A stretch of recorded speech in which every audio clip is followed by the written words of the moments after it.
Hola y bienvenido a este nuevo episodio de Así veo las cosas con Jorge Ramos. Yo soy Eduardo Padilla. Último día reemplazando a mi querido Jorge, que está de viaje esta Semana Santa. Tenemos muchas noticias para ustedes. Vamos a comenzar con la guerra en Irán, porque un avión de combate estadounidense ha sido derribado precisamente sobre territorio iraní, por lo que los americanos han iniciado unas operaciones de búsqueda y rescate.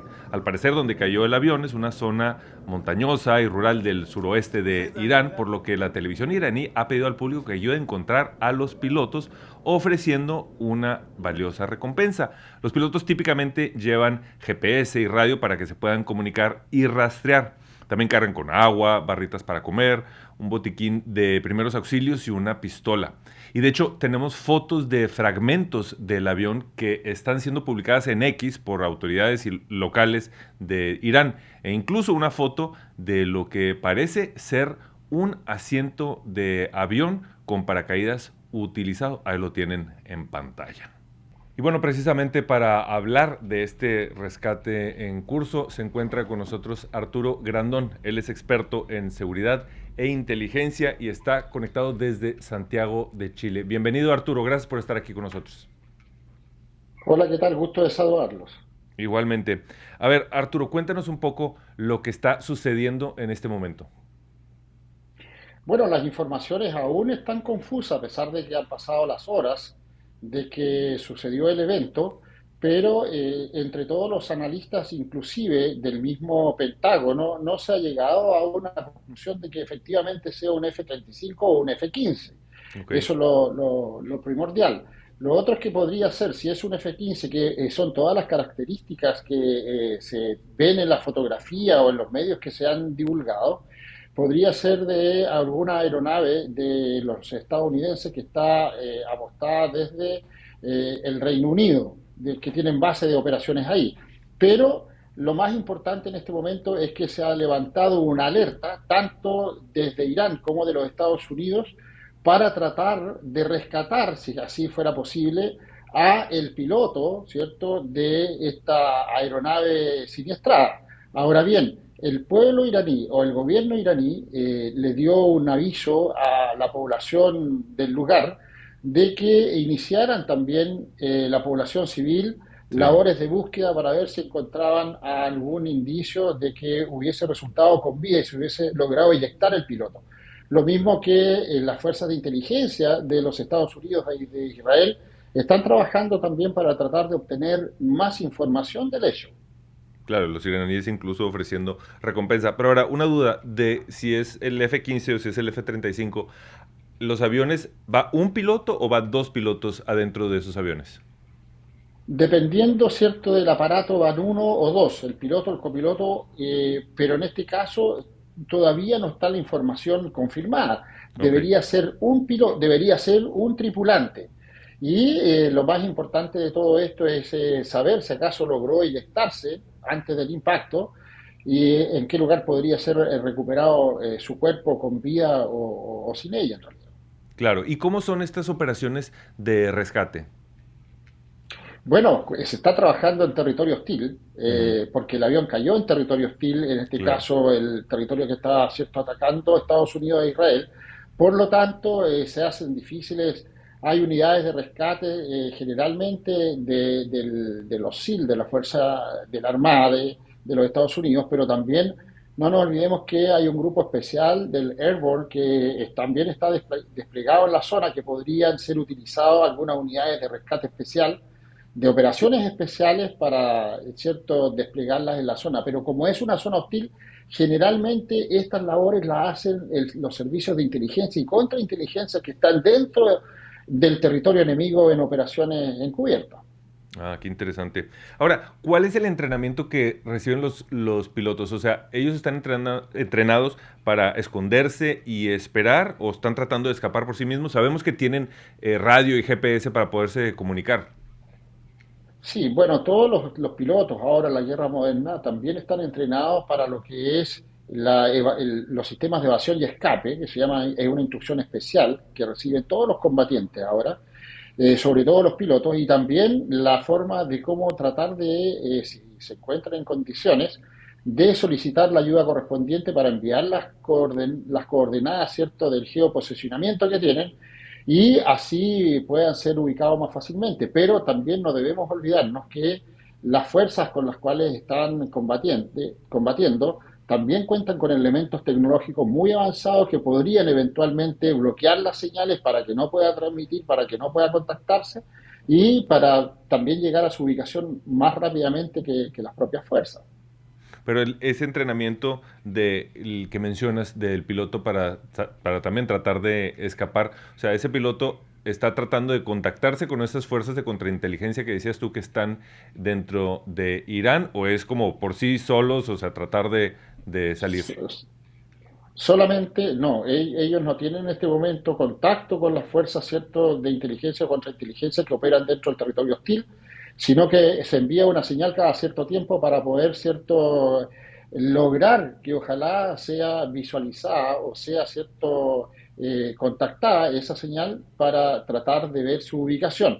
Pero no hay otro tipo en este momento de contacto, no se tiene otro tipo, otra manera de poder contactar a la gente que va a rescatar. Y ahí se hace lo que es el cruce de información con la gente que está en el puesto de mando y control, que está verificando las señales, con la gente que eventualmente está en terreno, para que esa gente, ¿cierto?, de acuerdo a las coordenadas que le entregan del mando central, puedan dirigirse a la zona en cuestión. Ok. ¿Y qué tan probable es que, ya sea si es un piloto, si son dos pilotos, que estén con vida? De acuerdo al impacto, por el impacto mismo, si no lograron inyectarse, no están con vida, pero si lograron inyectarse un par de segundos antes, podrían tener la posibilidad de un 80%, ¿cierto?, de que estén con vida y en buenas condiciones. Ok. Ahora, te quiero hablar de un reporte no confirmado, quiero aclarar que no está confirmado este reporte, de un helicóptero Black Hawk que estaba tratando de ir a rescatar y que fue derribado. ¿Sabes algo de eso? Sí, no están todavía confirmadas, pero también se llegó la información, pero no está confirmada esa información. De hecho, andan bastantes videos en las redes de locales que han subido, ¿cierto?, unos videos mostrando el eventual Black Hawk que podría haber sido derribado, pero todavía no está confirmado oficialmente por el Pentágono ni por la Casa Blanca. Qué interesante. Bueno, yo creo que con eso nos tenemos que despedir, pero muchísimas gracias, Arturo Grandón, por haber estado aquí con nosotros y compartirnos tu análisis. Bueno, a la orden. Gusto de saludarlos. Bueno, esa entrevista con Arturo la grabamos hace una hora. Ya nos enteramos que son dos los pilotos, efectivamente, y uno ya fue rescatado, está vivo, está recibiendo tratamiento médico, el otro sigue desaparecido y continúa la operación de rescate. Pero bueno, seguimos con la guerra. Fíjense, militares de Estados Unidos derribaron un puente colgante en construcción en Irán bajo la justificación de que iba a ser utilizado por los militares iraníes, algo que Trump festejó en su cuenta de Truth Social, advirtiendo que Irán debe lograr un acuerdo o todo su país será destruido. Por su parte, el ministro de Relaciones Exteriores de Irán condenó el ataque, diciendo que la destrucción de infraestructura civil no va a obligar a los iraníes a rendirse y que eso refleja la derrota y el colapso moral de un enemigo en desorden. Y también amenazó con atacar los puentes de sus vecinos, que son nuestros aliados árabes. Y hablando de la guerra, esta semana mencioné que Irán tiene secuestrado al estrecho de Hormuz y algunos de sus comentarios han cuestionado pues cómo puede Irán secuestrar algo que es suyo. Entonces creímos importante enseñarles este mapa donde pueden ver que Irán comparte el estrecho con sus vecinos, Omán y los Emiratos Árabes. O sea, esto no es el canal de Panamá o el canal de Suez que pasa por dentro del territorio de Egipto, es un estrecho entre varios países. Pues sería más justo compararlo con el estrecho de Gibraltar, que es donde se conecta el mar Mediterráneo con el océano Atlántico. No le pertenece ni a Marruecos abajo, ni a España arriba, ni al Reino Unido que controla ahí la península de Gibraltar. Y existen tratados como la Convención de las Naciones Unidas sobre el Derecho del Mar, donde tanto los barcos como los aviones extranjeros tienen libertad de navegación y sobrevuelo para cruzar los estrechos. Ahora, algo importante. Son más de 160 países que lo han firmado ese tratado, con notables excepciones, incluyendo Estados Unidos, y en el caso de Irán sí lo firmó, pero no lo ratificó. O sea, firmaron el tratado, pero dentro de su propio país, dentro del gobierno, no lo ha adoptado. E históricamente el estrecho de Hormuz ha estado abierto para el comercio, pero las naves militares necesitan permiso de estos países para cruzar. Y por eso, damas y caballeros, insisto que Irán lo tiene secuestrado al no permitir el paso de los buques comerciales, y pues eso es lo que nos sigue afectando en los precios de la gasolina y muchos productos que siguen subiendo. Y bueno, la administración del presidente Donald Trump ha solicitado al Congreso aprobar 1.500 billones de dólares, o sea, 1.5 trillion dollars en inglés, para defensa en el 2027. Sería el gasto militar más alto de la historia moderna de este país. Y para pagar el aumento, está recortando programas federales de salud, casas, educación, y algunos de los cuales son para grupos minoritarios del país y los más pobres. Pero eso está por verse. Y bueno, cambiando de tema, ayer les adelantamos la salida de la fiscal general de Estados Unidos, Pam Bondi. También les contamos que ella había sido citada por el Congreso para presentarse el 14 de abril e informarles sobre su mal manejo del caso de Jeffrey Epstein. Y que de hecho esa moción la inició una legisladora republicana, Nancy Mace, de Carolina del Sur, acusando al Departamento de Justicia de un encubrimiento, o sea, de que ocultaron la verdad en la publicación de los archivos de Epstein. Bueno, quedaba la duda si efectivamente ella iba a tener que asistir y rendir cuentas si ya no es la fiscal, porque pues, ya no lidera el Departamento de Justicia. Pues esto es lo que tuvo que decir el congresista demócrata de California, Robert García. Veamos. Well, she has to comply with the subpoena. I mean, after that appearance from a couple of weeks ago, Chairman Comer reaffirmed the subpoena was still in place. It's legal. It was voted in a bipartisan way. All Democrats, a handful of Republicans. And that subpoena, by the way, is very clear.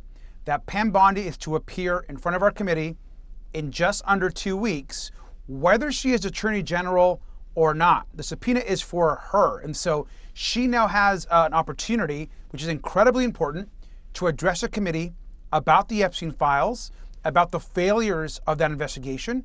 But she also has an opportunity now to give us 100% the truth and the facts under oath. And I think that's going to be an important moment. We look forward to her testimony. Y no solo quieren saber de los archivos de Epstein, él también habló del tratado favorable que ha recibido en prisión la pareja de Jeffrey Epstein, Ghislaine Maxwell, que justamente el que fue a prisión a hablar con ella y después se encargó de trasladarla a una mejor, es el que ahora está como fiscal interino, Todd Blanche, quien en ese entonces pues era la antigua mano derecha de Pam Bondi. ¿Qué les parece? Y bueno, de hecho, hay especulaciones de que la salida de Bondi no será la única. Vamos a escuchar lo que dijo el senador demócrata de Rhode Island, Sheldon Whitehouse. Veamos. I think Patel is likely next. I don't think anybody wanting to come in and be the next attorney general wants to have to inherit all of his problems, all the jets, all the partying. He's got 3 significant lawsuits by federal agents that he's going to have to testify truthfully in at some point. That's not going to go well. So, you know, he lied to our committee. He's just, he's got so much baggage that I don't see anybody wanting to keep him on. Ahora, el senador está hablando del director del FBI, Kash Patel, quien se le ha visto en fiestas, viajando en los jets del gobierno para uso personal, incluso para ir a las Olimpiadas de Invierno en Italia. Pero resulta que por regulación federal, después del 9/11, se requiere tanto al fiscal general como al director del FBI que viajen en aviones privados, incluyendo viajes personales. La razón es por tema de seguridad nacional, para siempre estar en comunicación con ellos en caso de una emergencia. Pero bueno, una cosa son los viajes y otra cosa es cómo se porta cuando está allá. Y bueno, las autoridades federales arrestaron el jueves a 8 personas acusadas de participar en distintos esquemas de fraude en el sistema de salud por un total de $50 millones en el área de Los Ángeles. La mayoría de los casos involucran centros de cuidados paliativos que presuntamente facturaban a Medicare por pacientes que no estaban en fase terminal y no calificaban para esos servicios, según la Fiscalía Federal. El gobierno de Trump ha puesto la lupa en California, especialmente en Los Ángeles, como foco de sus esfuerzos nacionales contra el fraude, argumentando que el estado liderado por demócratas no está controlando adecuadamente el gasto indebido. Bueno, vamos ahora a noticias internacionales, porque Rusia está planeando mandar un segundo buque petrolero a Cuba después de que Estados Unidos permitió la entrada del primero esta semana, a pesar del bloqueo que impuso sobre la isla. Según una investigación del Washington Post, ustedes recordarán que la razón por la que pudo entrar ese primer barco es porque el petróleo no iba para el gobierno comunista cubano, que se encargaba de repartirlo, sino para la iniciativa privada cubana. Pero la crítica de los cubanos en el exilio es que el gobierno está metido en esa pequeña iniciativa privada. Pero vamos a escuchar lo que dicen los cubanos en la isla. Ya uno se está adaptando a todo lo malo ya en este país. Pero mira, ¿a quién le echamos la culpa? Porque desgraciadamente todo es muy lindo. Te ponen en televisor y te dicen, eso se va a arreglar. Eso se va a arreglar y se queda en el aire así. Vino un barco, nos da ¿para quién le da? Porque aquí no da para nada. Aquí los barcos que entren de petróleo, de no sé qué cosa, aquí no da para nada. Porque seguimos igual con apagones, seguimos con falta de agua, seguimos con falta y con falta y con falta. Y todo nos hace falta. Pues claro que no va a ser suficiente un solo buque y pues ese es el punto del embargo, nos guste o no, pero es para ponerle presión al gobierno cubano, aunque se lleve de encuentro a los más pobres. Y de hecho, unos tantos cubanos en la isla salieron a protestar precisamente el embargo. Veamos.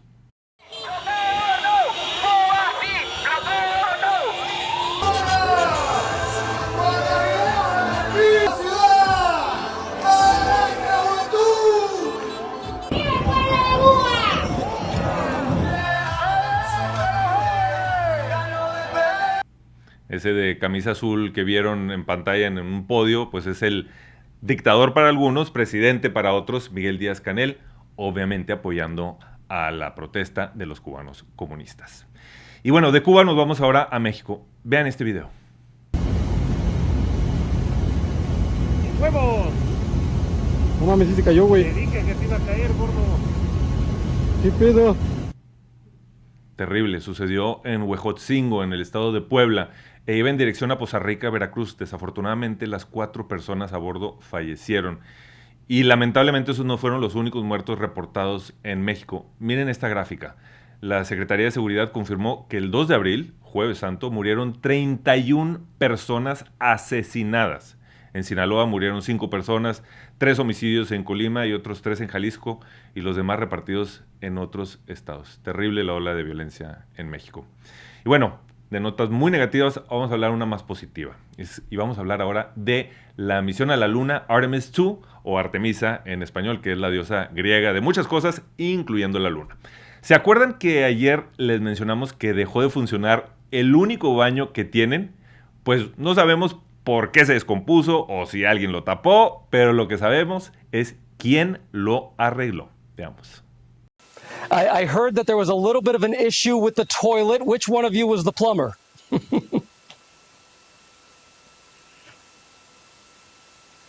I'll take that one. I'm the space plumber. I'm proud to call myself the space plumber. I like to say that it is probably the most important piece of equipment on board. So we were all breathing a sigh of relief when it turned out to be just fine. It was just an issue, I think, of sitting for a long time and needing a little time to warm up, a priming issue. But we did originally think that there could have been potentially something fouling up the motor. And luckily, we are all systems go. ¿Qué tal? Salió al rescate Christina Koch, la primera mujer en viajar a la luna. Ella fue la plomera. Y gracias a Dios, porque imagínense estar 4 personas encerradas en una nave que es del tamaño de 2 minivans por 10 días y sin baño. Complicado. Y bueno, hoy es Viernes Santo, es el día de la crucifixión y muerte de Jesucristo. En nuestros países lo recordamos con el Vía Crucis. Por ejemplo, en México, en Tasco Guerrero, literalmente latigan y crucifican al que hace el papel de Jesucristo. Pero aquí en Estados Unidos y también en algunas partes de Latinoamérica, lo celebramos con huevitos de Pascua, que simbolizan la nueva vida, el renacimiento y la resurrección de Jesús. Todo el fin de semana, especialmente el domingo, millones de niños estarán recogiendo los huevos de colores que escondió la coneja de Pascua. Y tenemos imágenes también de voluntarios haciendo las canastas o cestas de Pascua como regalos para los niños de bajos recursos. Muy, muy loable esa labor.